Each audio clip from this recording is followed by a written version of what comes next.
الله وبركاته. إن الحمد لله الذي خلقنا، والشكر لله الذي بعثنا، والثناء لله تعالى عز وجل جعلنا من المسلمين، والصلاة والسلام على النبي الأمين وعلى آله وأصحابه أجمعين. أما بعد، فقد قال الله تبارك وتعالى في كلامه المجيد وفرقانه الحميد: أعوذ بالله من الشيطان الرجيم. بسم الله الرحمن الرحيم. ولقد آتينا داود وسليمان علما، وقال تعالى: وألزمناهم كلمة التقوى. إن الله وملائكته يصلون على النبي يا أيها الذين آمنوا صلوا عليه وسلموا تسليما। সকলে জবান খুলে বলি আলহামদুলিল্লাহ। সকল প্রশংসা সেই রব্বুল ইজ্জতের দরবারে, যিনি দয়া করে, মায়া করে, মেহেরবানি করে ঈসাই সনের হিসেবে একটি বছর অতিক্রম করে নতুন একটি বছর আমাদের জন্য উপহার উপঢৌকন হিসেবে দান করেছেন। আল্লাহর অগণিত অসংখ্য নিয়ামতের মধ্য থেকে একটি নিয়ামত হলো আরো একটি বছর, আরো একটি বছরের সূর্য আমাদের জন্য দেখার সুযোগ দিয়েছেন। যে রব্বুল আলামিন আমাদেরকে সমুদয় নিয়ামত দান করেছেন, তারই আলিশান বারগাহে শুকরিয়া আদায় করে বলি আলহামদুলিল্লাহ।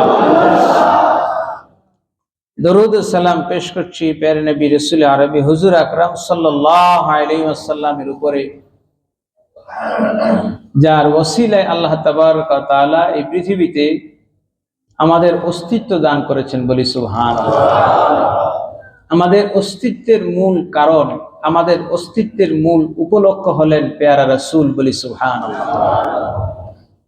হাজরিন, খ্রিস্টীয় সনের হিসেব করলে আজকে জানুয়ারি মাসের 2 তারিখ প্রথম জুমা। এই হিসেবে আমরা আজকে একটু গুরুত্বপূর্ণ আয়াতে কারিমা নিয়ে আলোচনা করব। এমন একটি কালেমা নিয়ে আলোচনা করব যেই কালেমাকে বলা হয় মিফতাহুল কোরআন, কোরআনের চাবি বলি সুবহানাল্লাহ। পৃথিবীতে যত ঘর আছে, যত বাড়ি আছে, যত আলমারি আছে, যত সিন্দুক আছে, প্রত্যেকটা সিন্দুক এর তালা আছে এবং এর সাথে চাবিও আছে, আছে না? তো ঠিক কোরআনেরও একটা চাবি আছে, যেটাকে মিফতাহুল কোরআন বলা হয়। শুধু তাই নয়, এই আয়াতকে আল্লাহ তাবারক ওয়া তাআলা এমন ভাবে স্থাপন করেছেন, 7 আসমান 7 জমিন সমস্ত কিছুর চাবিকাঠি নয়, এমনকি জান্নাতেরও চাবিকাঠি হইল এই মিফতাহুল কোরআন, এই আয়াতে কারিমা বলি সুবহানাল্লাহ। আল্লাহ সুবহানাহু ওয়া তাআলা কোরআনের পরতে পরতে বিভিন্ন জায়গায় এই চাবিকাঠির বর্ণনা দিয়েছেন। আমরা প্রত্যেকেই এখানে যারা আছি মোবাইল ব্যবহার করি, ঠিক কিনা বলেন? আছে না? মোবাইল সবারই তো আছে। এই মোবাইলটা আপনি নিজের পার্সোনাল সেফটি সিকিউরিটির জন্য এটাতে একটা লক রাখেন, লক করে দেন না? কেউ কিছু নাম্বার দিয়ে দেয়, কেউ ফিঙ্গার দিয়ে দেয়।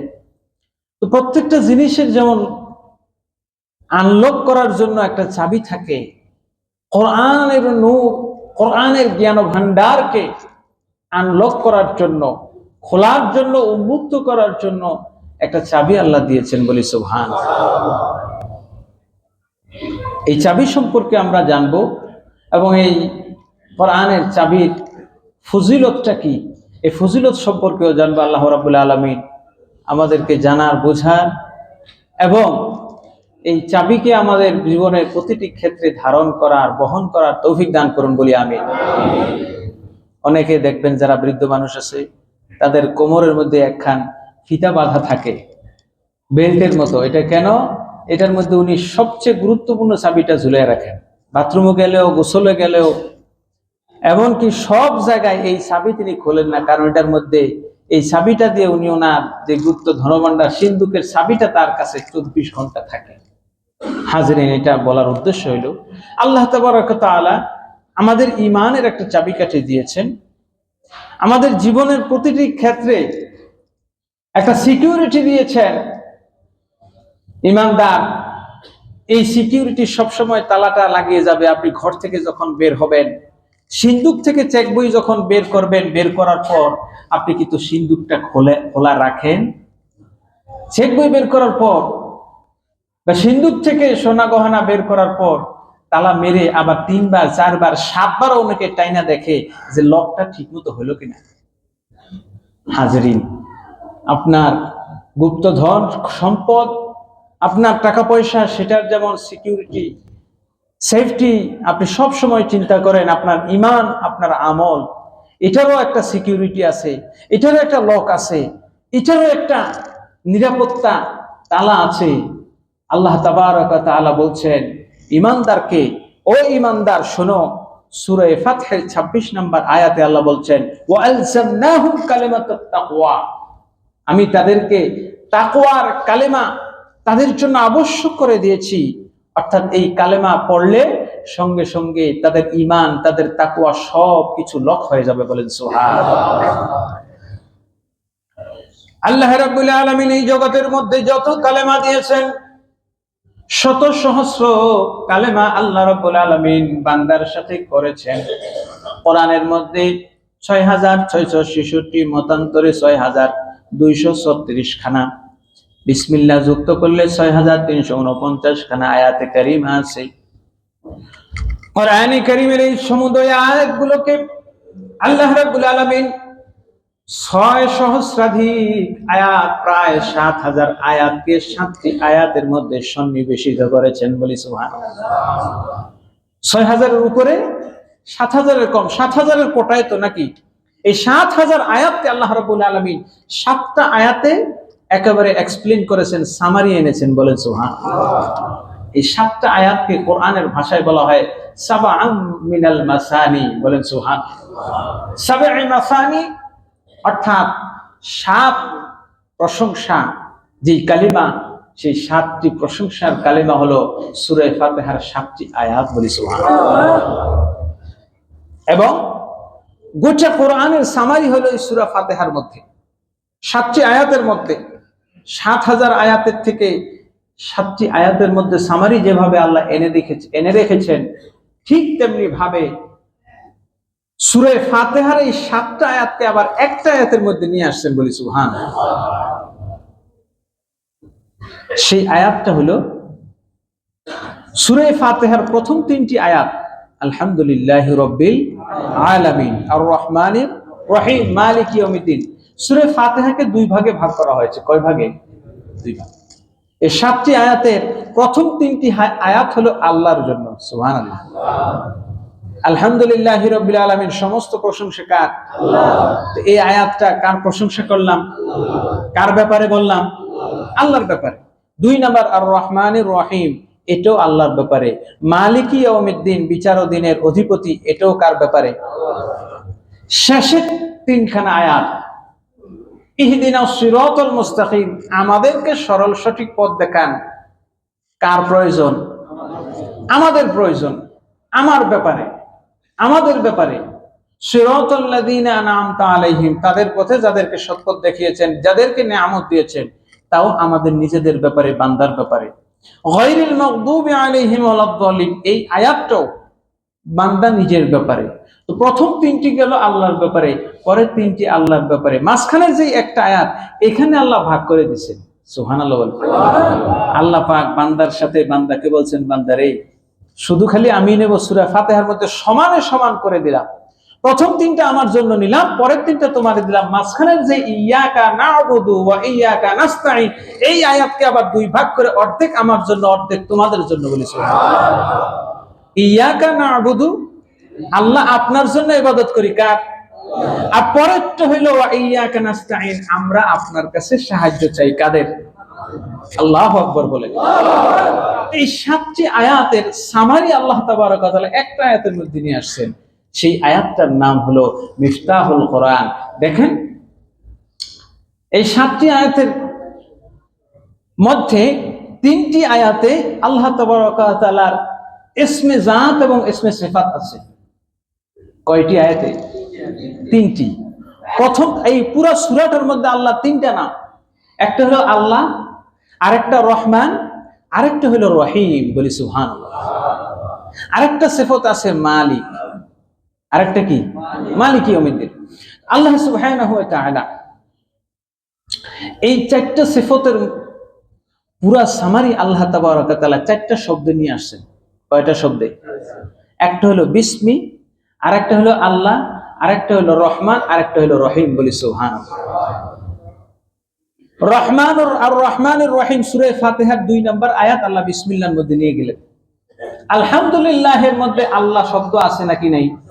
এই শব্দটা বিসমিল্লাহর মধ্যে আল্লাহ শব্দ আছে নাকি নাই? আবার মালিকি ইয়াউমিদ্দিনের মিমটা সংক্ষেপে করে আল্লাহ পাক বিসমি এসএম এর মিমের মধ্যে নিয়ে গেলেন, বলেন সুবহানাল্লাহ। তাহলে গোটা কোরআন সূরা ফাতিহায় আর গোটা সূরা ফাতিহা বিসমিল্লাহর মধ্যে আছে নাকি নাই? তাহলে বোঝা গেল বিসমিল্লাহর বরকত কম না বেশি? এই পৃথিবীতে যত পানি আছে, পৃথিবীর পানির উৎস আমরা মনে করি সাগর, মহাসাগর, সেখান থেকে জলীয় বাষ্প হয়ে মেঘমালা বাতাসের মধ্যে ভাসতে থাকে, আর বৃষ্টি দিয়ে আমাদেরকে সুপেয় পানি দেয়। আবার সেই পানি জমিনের মধ্যে ঢুকে গিয়ে সাগরে গিয়ে পড়ে, এটাই আমরা ভাবি। কিন্তু পৃথিবীর সমস্ত পানির উৎস আল্লাহর জান্নাত, বলি সুবহানাল্লাহ।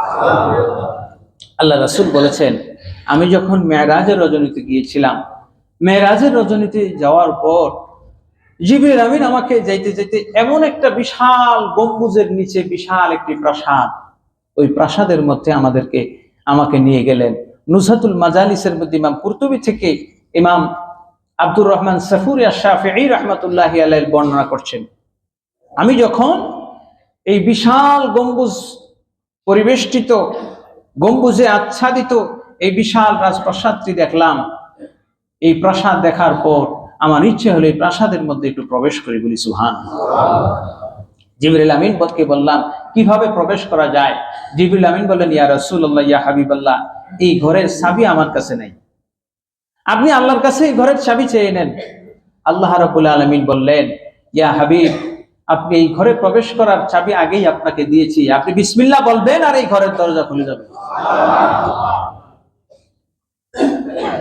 আপনারা এখন অনেক কিছু এটার সাথে মিলাবেন। অনেকের বাসায় ওই যে ধোয়া যাওয়ার জন্য কিচেনের একটা কিচেন হুড তো ব্যবহার করেন না, কিচেন হুড অনেকে ব্যবহার করেন, বা অনেক বাসায় অনেক ইলেকট্রিক ডিভাইস ব্যবহার করেন। সেদিন এক দোকানে গেলাম, দেখাচ্ছে কিচেন হুডটা যে মানুষ ওই মুখের শব্দে বলে, চায়না একটা শব্দ শিখাই দিয়েছে যে মুখে এটা উচ্চারণ করলে ওটা চলে, আবার মুখে উচ্চারণ করলে আরেকটা শব্দ উচ্চারণ করলে ওটা বন্ধ হয়, এরকম আছে না? আবার চায়না গাড়ি আবিষ্কার করছে, হাতের ইশারা দিলে গাড়ির দরজা খোলে, আবার ইশারা দিলে বন্ধ হয়, আছে নাকি নেই? তাহলে একটা দুনিয়াবি আসবাব আপনার শব্দ শুনে সেই ইলেকট্রিক ডিভাইসটা যদি চালু হইতে পারে, অন হইতে পারে আর অফ হইতে পারে, তাহলে আল্লাহর এই বিসমিল্লাহ কালেমার প্রভাবে আল্লাহর জান্নাতের দরজা খুলতে পারি কি পারে না? আল্লাহ রাব্বুল আলামিন এই বিসমিল্লাহর মধ্যে, মিফতাহুল কোরআনের মধ্যে এমন একটি পাওয়ার, স্পিরিচুয়াল পাওয়ার রেখে দিয়েছেন, মানুষের জবান থেকে যখন এই শব্দটুকুন বের হয়, এই শব্দটা সাধারণ বাতাস থাকে না, এই শব্দের মধ্যে ইলেকট্রোম্যাগনেটিক পাওয়ার থাকে, বলি সুবহানাল্লাহ। আমরা তো বিজ্ঞান বুঝি না, যারা সায়েন্স ওই পদার্থ বিজ্ঞান নিয়ে পড়ে তারা বুঝবে ইলেকট্রোম্যাগনেটিক পাওয়ারটা কি জিনিস, ইলেকট্রন প্রোটন কি জিনিস তারা বুঝবে। একটা ভাষা বা একটা শব্দের প্রভাব কতটুকু হইতে পারে, আল্লাহর হাবিব সাল্লাল্লাহু আলাইহি ওয়াসাল্লাম বললেন যে আল্লাহ রাব্বুল আলামিনের কাছে ওই চাবি চাইলেন, চাওয়ার পরে রাসূল বিসমিল্লাহ বললেন, ভিতরে প্রবেশ করে দেখতেছেন আরো আজীব জিনিস। কি? এই বিশাল গম্বুজের ছাদের নিচে 4টা নহর 4 কোণার দিক থেকে প্রবাহিত হচ্ছে, বলেন না সুবহানাল্লাহ। 4টা নহর 4 জায়গা থেকে 4 দিক থেকে প্রবাহিত হচ্ছে। এটা কই থেকে আসছে, কিভাবে আসছে, এটা প্রমাণ আল্লাহ কোরআনে দিচ্ছেন। আল্লাহ রাব্বুল আলামিন কোরআনে কারীমের সূরা মুহাম্মদ 15 নম্বর আয়াতে বলছেন, ফিহা আনহারুম মিন মাইন গায়রু আসিন ওয়া আনহারুম মিন লাবানিন লাম ইয়াতাগায়্যার তা'মুহু ওয়া আনহারুম মিন খামরিন লাযযাতিন লিশ-শারিবিন ওয়া আনহারুম মিন আসালিম মুসাফফা। জোরে জোরে বলি সুবহানাল্লাহ। এই যে 4টা নহরের কথা বললাম, এটি বানানো কোনো কথা নয়, তো কোরআনের সূরা মুহাম্মদ 15 নম্বর আয়াতে বলছেন জান্নাতে 4টা নহর আছে, বলেন সুবহানাল্লাহ। একটা নহর হলো মা, পানির নহর, আরেকটা হলো আসালুন, মধুর নহর, আরেকটি হলো খামরুন, শরাবের নহর, আরেকটি নহর হলো লাবান, দুধের নহর, বলি সুবহানাল্লাহ। আল্লাহ রাব্বুল আলামিন প্রথমে পানির নহরের কথা বলেন, মাইন গায়রি আসিন, এমন পানি, সুপেয় পানি, যেই পানিটা লবণাক্ত নয়। কি নয়? যেই পানি যত ময়লা ফেলেন, যেই পানি বুড়ি গঙ্গার পানি নয়, পৃথিবীর সমস্ত মানুষ যদি ওইটাতে ময়লা ফেলে তারপরেও ওই পানি কখনো অপবিত্র, নাপাক, দুর্গন্ধযুক্ত হবে না, সুবহানাল্লাহ। আরেকটা হলো ওয়া আনহারুম মিন লাবান, দুধের নহর। এই দুধের ব্যাপারে বলছেন লাম ইয়াতাগায়্যার তা'মুহু, যেই দুধের স্বাদ কখনো নষ্ট হবে না। ফ্রিজে না রাখা দুধ যদি 3 দিন ঘরে রাখা দেন, দুধ আর দুধ থাকে না, দুধ একদিকে ছানা একদিকে, দুধও খাওয়া যায় না, ছানাও খাওয়া যায় না, ঠিক কিনা বলেন? আল্লাহ রাব্বুল আলামিন বলছেন লাবানিল লাম ইয়াতাগায়্যার তা'মুহু, এটার স্বাদ কখনো নষ্ট হবে না যতই খোলা থাকুক, বলেন না সুবহানাল্লাহ। এরপরে আরেকটা নহরের কথা বলছেন, মিন খামরিন, শরাব। শরাব মানে দুনিয়ার শরাব নয়, দুনিয়ার মদ নয়। এই মদের ব্যাপারে, শরাবের ব্যাপারে আল্লাহ বলছেন লাযযাতিল লিশ-শারিবিন, যেটা শারেব, পানকারীদের কাছে হবে সুপেয়, বলেন সুবহানাল্লাহ। কেমন সুপেয়? এখন তো অনেক পোলা পায় নেই যে কি যেন বলে ওগুলো, স্পিড খায়। আমি তো এটা কেউ যদি পাশে খায় তো গন্ধ সইতে পারি না, আছে না, অনেকে খাইতে পারে, এর মধ্যে নাকি অ্যালকোহল আছে। অ্যালকোহল যেই মানুষটা খায়, ওই মানুষটার আশেপাশে কেউ বসতে পারে? আল্লাহ রাব্বুল আলামিন এই খামরের ব্যাপারে বলছেন লাযযাতিল লিশ-শারিবিন। আমার বিশ্বাস আমরা তো এগুলো খাইও না বলতে পারবো না, যারা খায় এর মুখের মধ্যে এটা আসলে স্বাদ লাগে না, কারণ এইটার গন্ধটাই যদি এত বিদঘুটে হয়, এটা স্বাদটা কি ভালো হবে না খারাপ হবে বলেন তো? যেহেতু খাইলে বলতেও পারবো না। প্যারে হাজিরিন, আল্লাহ রাব্বুল আলামিন 3 নাম্বার নহরের ব্যাপারে বলছেন লাযযাতিল লিশ-শারিবিন। 4 নম্বরের ব্যাপারে আল্লাহ বলছেন ওয়া আনহারুম মিন আসাল, আরেকটা হলো মধুর নহর, বলেন সুবহানাল্লাহ। তো এই 4টা নহর কোথা থেকে বাইর হলো? প্রশ্ন আসে না? এই 4টা নহর কোথা থেকে আসলো? পৃথিবীর সমস্ত নহরের উৎস যদি জান্নাত হয়, তো জান্নাতের 4টা নহর কোথা থেকে আসলো? আল্লাহ রাব্বুল আলামিনের হাবিব বলতেছেন, আমি তাকে দেখলাম, এবার 4টা নহর ওই গম্বুজের নিচে 4 দিক থেকে প্রবাহিত হচ্ছে। আমি দেখতে পেলাম 4টা নহরের একটা নহর, যেই নহরটা পানির নহর, ওইটা দেখলাম মা, মা মানে পানি, মিম। ওই দেখলাম বিসমিল্লাহর শেষে যে মিম আছে, বিসমির মধ্যে যে মিম আছে, মিমের নিচ থেকে মা এর নহরটা প্রবাহিত হয়, সুবহানাল্লাহ।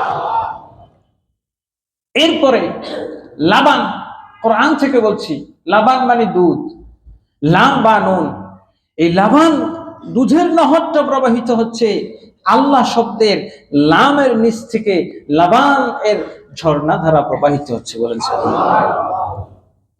এরপরে রহমান এবং রহিম এই দুইটি থেকে আল্লাহ রাব্বুল আলামিন আসাল এবং খামর এই দুইটি নহর প্রবাহিত করেছেন বলে সুবহানাল্লাহ।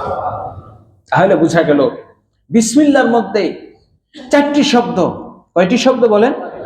বিসমুল, আল্লাহ, রহমান, রহিম, এই চারটি শব্দ থেকে চারটি নহর প্রবাহিত হয়। সুবহানাল্লাহ।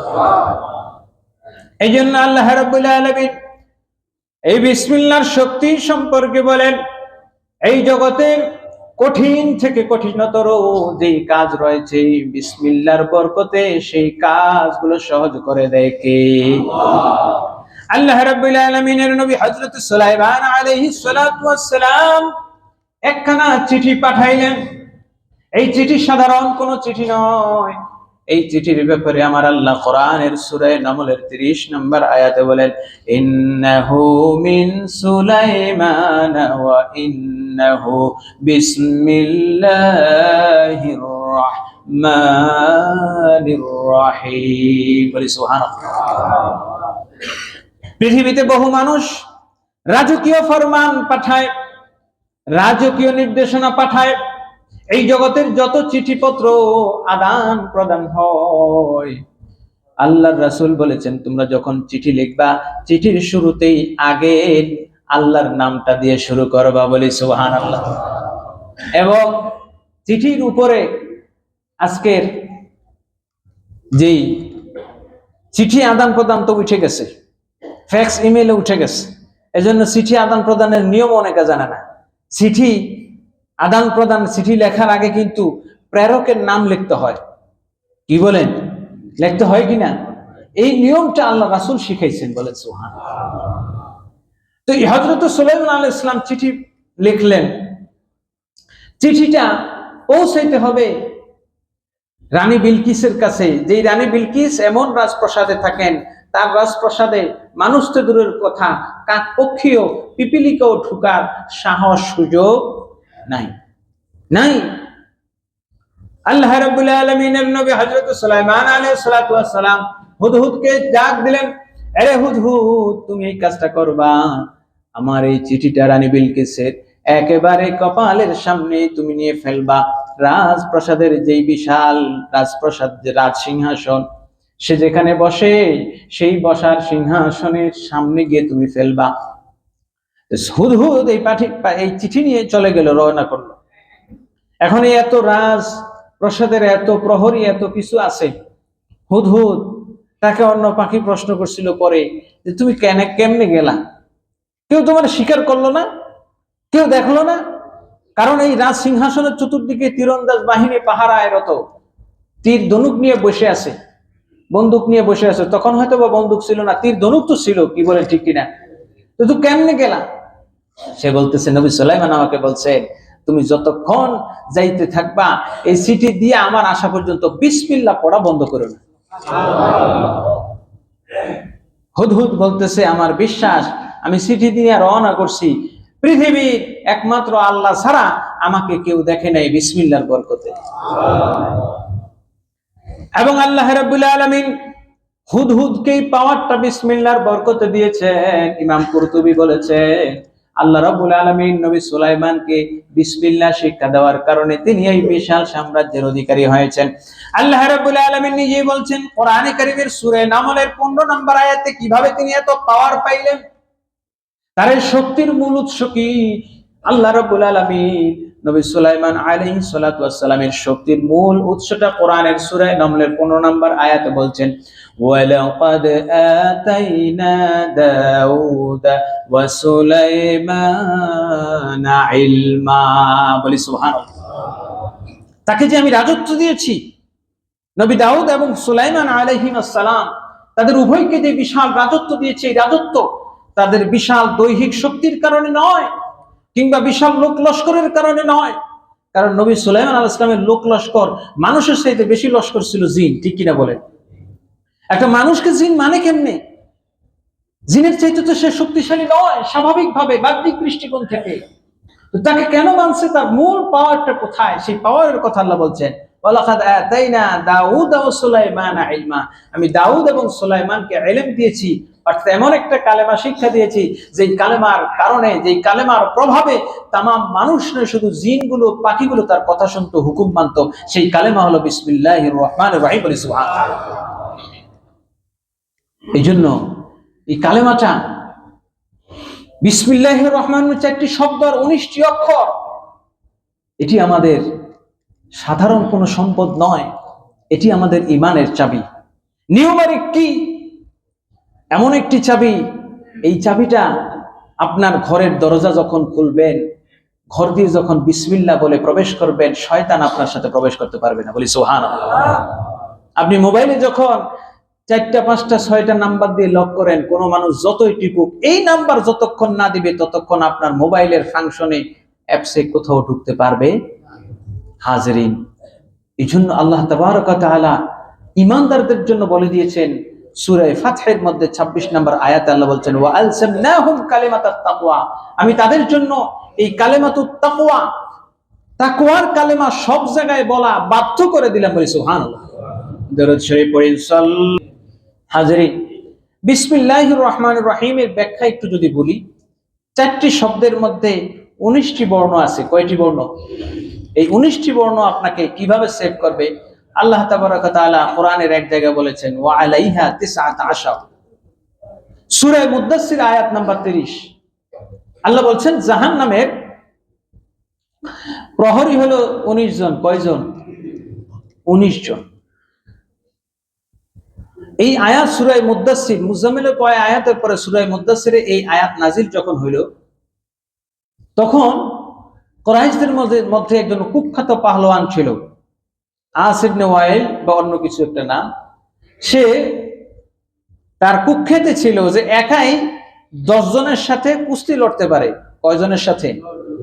যখন আল্লাহ রাসূল বললেন ওয়া আলাইহা 19 সাউসলিহি সাকার, সূরা মুজাম্মিলে বলছেন সাউসলিহি সাকার, তাকে অচিরেই সাকারের মধ্যে প্রেরণ করা হবে, নিক্ষেপ করা হবে। সাকারের মধ্যে কি আছে? ওয়া আলাইহা 19। সূরা মুদাসসিরের 30 নম্বর আয়াতে আল্লাহ বলছেন সেই জাহান্নামের উপরে প্রহরী হলো 19 জন। তখন ওই কাফের বলতেছে, দেখো আমি একাই 10 জনের ব্যাপারে যথেষ্ট, যেহেতু 10 জনের সাথে কুস্তি লড়বো আমি একা, আর তোমরা মক্কার যত কাফের মুশরিক যত আমার সাঙ্গপাঙ্গ, তোমরা বাকি 9টারে সামাল দিতে পারবা না? বলেন না নাউজুবিল্লাহ। পৃথিবীর কোন মানুষ, পৃথিবীর সমস্ত মানুষ মিলে একজন ফেরেশতার একটা নখ উল্টাইতে পারবে? একটা পশম নাড়তে পারবে? আপনি কল্পনা করতে পারেন না। আল্লাহ রাসূল মেরাজে জিবরিল আমিনকে দেখছেন। তো জিবরিল আমিনকে কেমন দেখছেন একটু শুনেন। আল্লাহ রাসূল বলতেছেন জিবরিল আমিন হলো এত বিশাল, এক কাঁধে থেকে আরেক কাঁধের দূরত্ব হলো পৃথিবীর এই প্রান্ত থেকে ও প্রান্ত। এরপরে শুধু কি তাই, তার মাথাটা কতটুকু বড় দেখেন। আল্লাহ রাসূল বলেছেন পৃথিবীতে 7টা মহাসাগর, এই যত মহাসাগর সাগর যত পানি আছে, এই সব পানি যদি তার মাথায় ঢেলা দেয়, তো মাথার চুল বেয়ে, বাবরি চুল বেয়ে কাঁধ পর্যন্ত 1 ফোঁটা পানি আসবে না। একটু আসতে বলেন না সুবহানাল্লাহ। এটুকু মাথা আমার আপনার মতো নাকি বড়? যার মাথায় সমগ্র পৃথিবীর সকল পানি ঢাললে মাথার থেকে পানি বেয়ে ঘাড় পর্যন্ত আসবে না, সেই সৃষ্টিটা কি বড় না ছোট? এরকম বিশাল বিশাল এক একজন ফেরেশতা। আর ওই নরাধম বলতেছে যে আমি একা 10টারে সামাল দেব আর বাকি 9টারে তোরা সামাল দিবি।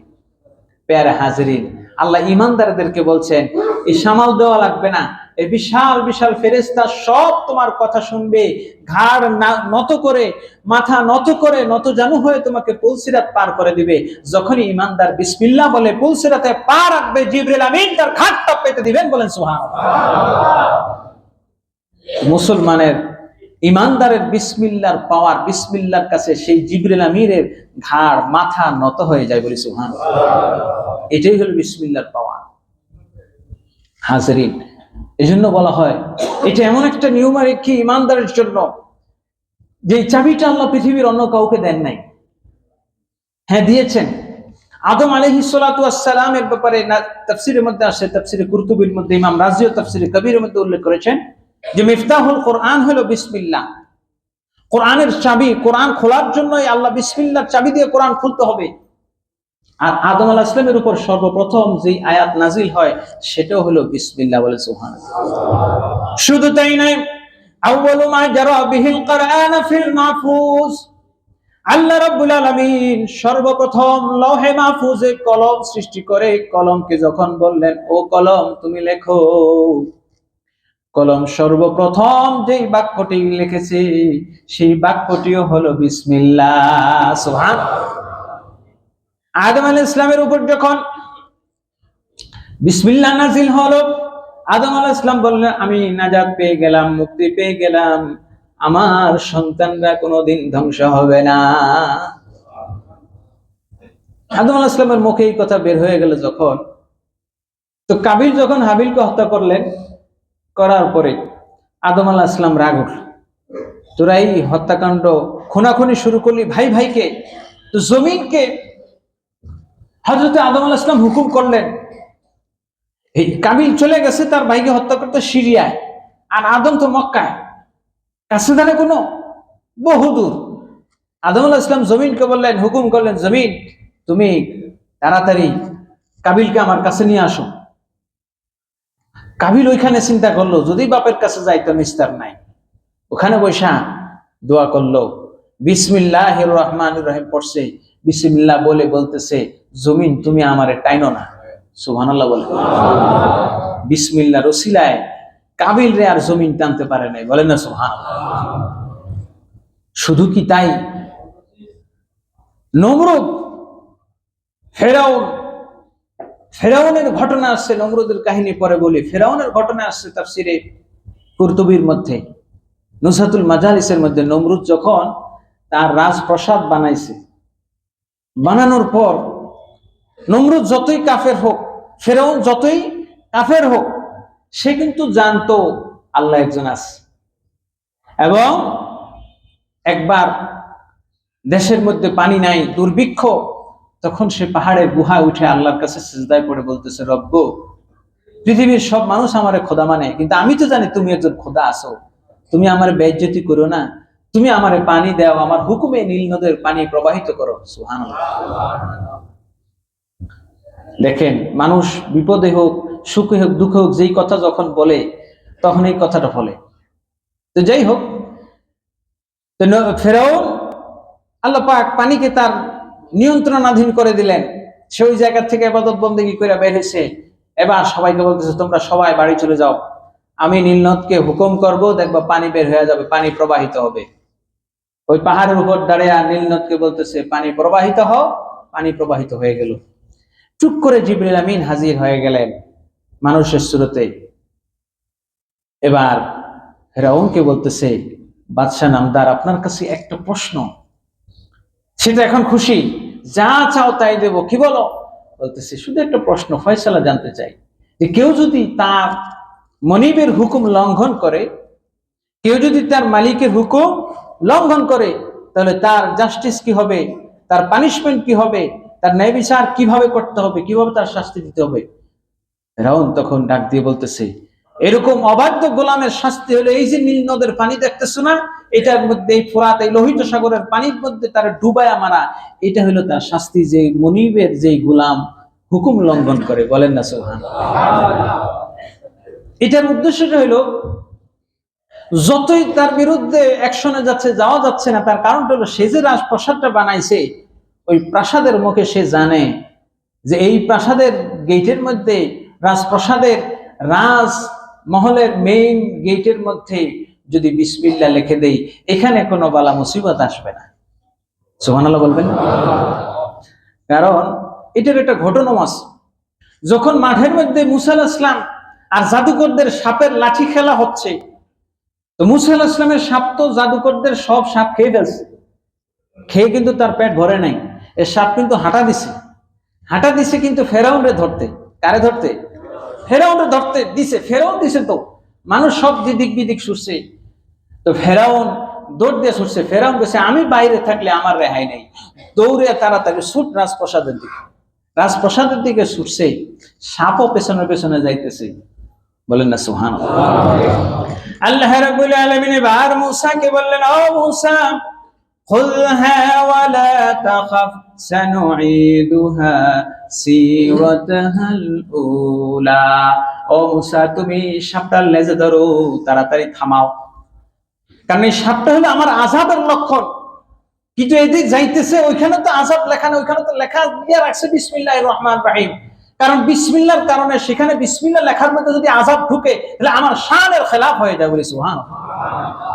এই জন্য আল্লাহ রাব্বুল আলামিন কোরআনের 113টা সূরার মধ্যে বিসমিল্লাহ রাখছেন, একটা সূরার মধ্যে বিসমিল্লাহ রাখেন নাই, সেই সূরার নাম হলো সূরা তাওবা। সুবহানাল্লাহ। যেখানে বিসমিল্লাহ থাকবে সেখানে আযাব গজব থাকবে। হাজিরিন, এই জন্য কোরআনের মিফতাহ বলা হয় বিসমিল্লাহ। আল্লাহ রাব্বুল আলামিন কেন বিসমিল্লাহ দিয়ে কোরআন শুরু করলেন? আল্লাহ চাইলে বিসমিল্লাহির রহমানির রহিমের জায়গায় বিসমিল্লাহিল আজিজিল আলিম, বিসমিল্লাহিল জব্বারিল কাহার বলতে পারতেন। এগুলো আল্লাহর সিফাত। এবং বিসমিল্লাহ এই উম্মতের জন্য এমন একটি নিয়ামত, কোন উম্মত যদি বিসমিল্লাহর মধ্যে আল্লাহর একটা ইসমে জাত আর তিনটা হলো ইসমে সিফাত, এই একটা ইসমে জাত তিনটা ইসমে সিফাত যদি পাঠ করে, এই তিনটা নামের বিনিময়ে আল্লাহ রাব্বুল আলামিন তাকে 3000 আল্লাহর ইসমে জাত ইসমে সিফাত পাঠ করার সওয়াব দান করবেন। সুবহানাল্লাহ। তিনটার মধ্যে কত হাজার? 3000। হাজিরিন, এটা কেমনে? আপনার বিভিন্ন পণ্য, বিভিন্ন জিনিসের মধ্যে বারকোড দেওয়া থাকে না? দেখবেন বারকোড এখানে স্ক্যান করলে অনেকগুলো তথ্য, অনেক লেখা চলে আসে না? তাহলে এই যে এতটুকু দাগ দেওয়া থাকে, 8, 10, 15টা 12টা দাগ দেওয়া থাকে, এই এতগুলোর মধ্যে কিন্তু অনেকগুলো তথ্য থাকে না? তো এই তিনটা শব্দের মধ্যে কিভাবে এরকম 3000 আল্লাহ পাকের ইসমে সিফাত আছে? কত হাজার? 3000। 3000-এর মধ্যে আল্লাহ তাবারাক ওয়া তাআলা 1000 দিয়েছেন ফেরেশতাদেরকে। ফেরেশতারা যে সিফাতগুলো নিয়ে আল্লাহ জিকির করে, সেগুলো আবার আমাদেরকে দেন নাই। আবার নবীদেরকে আল্লাহ স্পেশাল 1000 কিছু নাম দিয়ে দিয়েছেন। বলেন না সুবহানাল্লাহ। তে গেল 2000। কয় হাজার? 2000। আর তাওরাতের মধ্যে দিয়েছেন 300, জাবুরের মধ্যে 300, ইনজিলের মধ্যে 300। কত হইল? 2300, 900। ফেরেশতাদের 1000 আর নবীদের 1000, 2000। তাওরাতের মধ্যে 300, জাবুরের মধ্যে 300, ইনজিলের মধ্যে 300। কত হইল? 2900। আর গোটা কোরআনের মধ্যে আছে 99টা আল্লাহর ইসমে সিফাত। বলি সুবহানাল্লাহ। 2999টা, আর একটা হলো কুল হুয়াল্লাহু আহাদ। এই মোট 3000। বলেন না সুবহানাল্লাহ। এই 3000 ইসম পড়া কি চারটিখানি কথা? মুখস্থ তো এই 99টি আমাদের অনেকের নাই, কিন্তু আল্লাহ রাব্বুল আলামিন এই উম্মতকে সহজ করে দিয়েছেন। কেউ যদি বিসমিল্লাহ তিনটা আল্লাহ পাকের ইসমে জাত ইসমে সিফাত পাঠ করে, ওই 3000 পড়ার সমান সওয়াব আল্লাহ বান্দাকে দান করবেন। এই জন্য বিসমিল্লাহ হলো আমাদের রক্ষা কবচ। বিসমিল্লাহ হলো আমাদের রক্ষা কবচ। আমরা সর্বদা বিসমিল্লাহ পড়তে পারবো না? কি বলেন, পারবো না? এ নিয়ে তো অনেক কথাবার্তা হয়। কি ভাই, আমাদের চিঠিতে, পত্রে, কাগজে, কলমে, অফিসে, হাসপাতালে, বাসা বাড়িতে, ঘর দুয়ারে, সব জায়গায় থাকবে কি বিসমিল্লাহ? না, সব জায়গায় থাকবে, কনস্টিটিউশনে থাকা যাবে?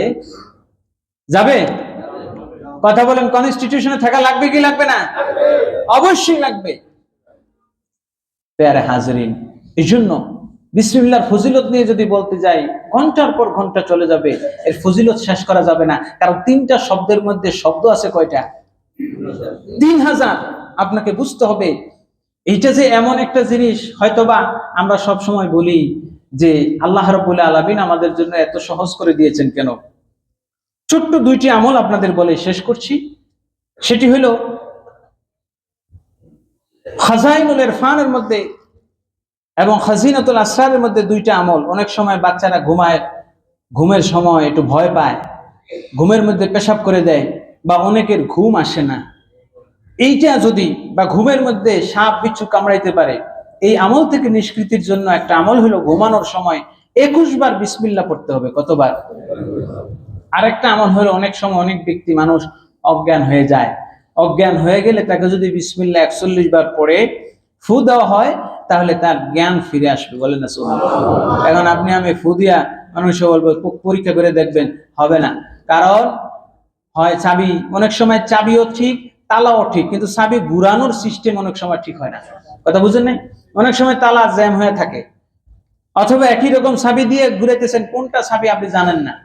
এই জন্য এই আমলগুলো করতে হলে জবানের পবিত্রতা লাগবে, ইয়াকিন লাগবে এবং তাহারাত পবিত্রতা লাগবে।